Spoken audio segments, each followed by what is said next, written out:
پھر اللہ تبارک و تعالیٰ نے متوجہ کیا آسمان کے ستاروں کی طرف.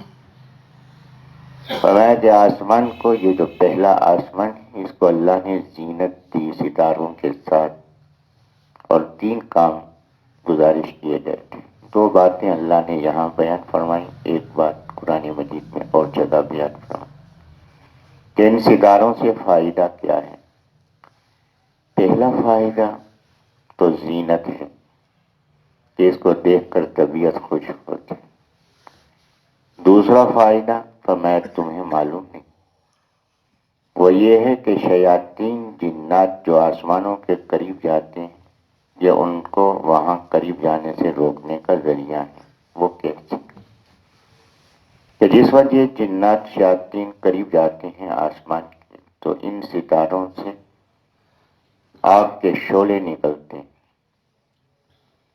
یہ آگ کے شعلے، کل بھی یہ بات گزارش کی گئی تھی کہ یہ کب سے نکلتے ہیں. یہ پہلے بھی ایسا تھا، لیکن آسمان کے قریب جب یہ شیاطین جنات جاتے تھے تو یہ آگ کے شعلے نکلتے تھے ان سیاروں سے. لیکن یہ پہلے آسمان کے فرشتوں کی کوئی نہ کوئی بات سن لیتے تھے، اور پھر آگ کے اپنے جو ہم نوا ہوتے تھے انسانوں میں، جن کو کاہن کہتے ہیں، اور اس وقت تو کاہن ایسے ہوتے تھے جن میں کچھ حقیقت تھی، لیکن آج کے نجومی تو وہ ہیں جن کی یہ حقیقت بھی نہیں، کہ یہ جنات جو تھے وہ آ کے ان کو آسمان کی خبر ادھوری وغیرہ آ کے بتا دیتے تھے. جتنی سن لیتے تھے اتنی آ کے بتا دیتے. کہ یہ کاہن آگے پیچھے خود ملا کے لوگوں کو بتاتے تھے تمہاری زندگی کے حالات ہیں جو ہم تمہیں بتا رہے.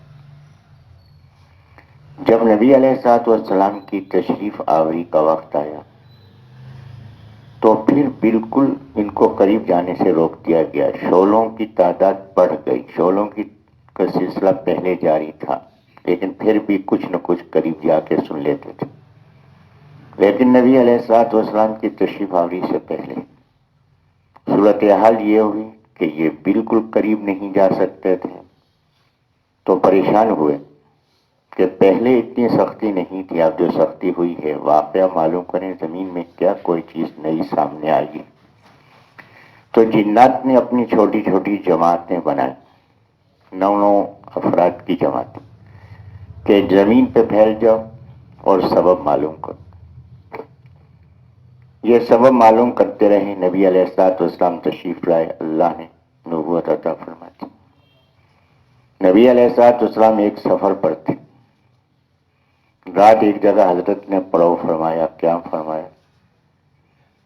فجر کی نماز آپ نے پڑھی. صحابہ کرام آپ کے جو چند ساتھ تھے، تو نبی علیہ الصلوۃ والسلام نے فجر کی نماز میں تلاوت فرمائی تو جنات کی ایک ٹولی وہاں سے گزر رہی تھی. اس نے آواز سنی، وہ رک گئے.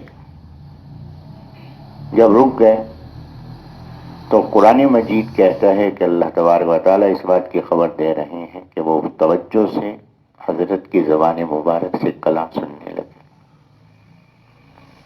کلام کس کا؟ رب کائنات کا. زبان کس کی؟ رحمت للعالمین صلی اللہ علیہ وسلم کی. تو جنات ایسے مگن ہوئے کہ ایک دوسرے سے کہا کہ انصتو، خاموش ہو جاؤ، یہ بات توجہ سے سنو. اور جب نبی علیہ الصلوۃ والسلام نے تلاوت مکمل کی تو یہ حضرت سے ملے نہیں، ملے بغیر وہاں سے چلے گئے. کیوں گئے؟ کہ یہ بات جو قرآن مجید میں اللہ فرماتا ہے کہ جلدی سے جا کر یہ پیغام اپنی قوم کو دیں. قوم سے جا کے کہا کہ اللہ کی طرف سے ڈر سنانے والے آ گئے. یہ کتاب اللہ کی کتاب ہے، یہ کلام اللہ کا کلام ہے. وقت ضائع مت کرو. فوری طور پہ نبی علیہ الصلوۃ والسلام پر ایمان لانے والے بن جاؤ. نبی علیہ الصلوۃ والسلام کی خدمت عالیہ میں یہ جنات کئی بار حاضر ہوئے ہیں. اس کے بعد یہ ملاقات تو کیے بغیر چلے گئے، لیکن جا کے پیغام دیا. اور اس کے بعد، اور یہ پیغام جلدی دینا کیوں تھا؟ ایک واقعہ قرآن مجید میں انسانوں کے حوالے سے آتا ہے. کہ نبی علیہ الصلوۃ والسلام اپنے حضرات صحابہ کرام رضی اللہ عنہ کے ساتھ مدینہ منورہ سے باہر موجود تھے کہ اس اثنا میں حضرت نے دیکھا کہ اونٹ پر ایک سوار آ رہا ہے۔ نبی علیہ السلام نے فرمایا کہ اس کی توجہ تمہاری طرف ہے، تمہاری طرف آ رہا ہے۔ جب وہ آدمی قریب آیا، حضرت نے سوال فرمایا کہاں کا ارادہ ہے، کہاں سے آئے ہو؟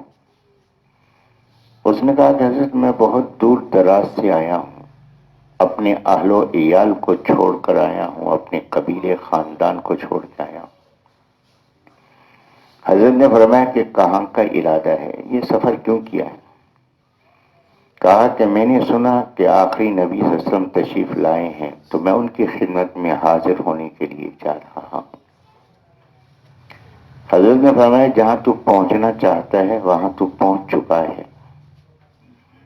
اس نے وقت ضائع کیے بغیر کہا کہ حضرت آپ مجھے بتائیں کہ ایمان کیا ہے، اسلام کیا ہے؟ نبی علیہ الصلوۃ والسلام نے مختصر ترین کلمات میں اس کو یہ بتلایا۔ حضرت نے یہ بھی پوچھا کہ اتنے طویل سفر سے جو آئے ہو تو راستے میں کھانے پینے کا کیا انتظام تھا؟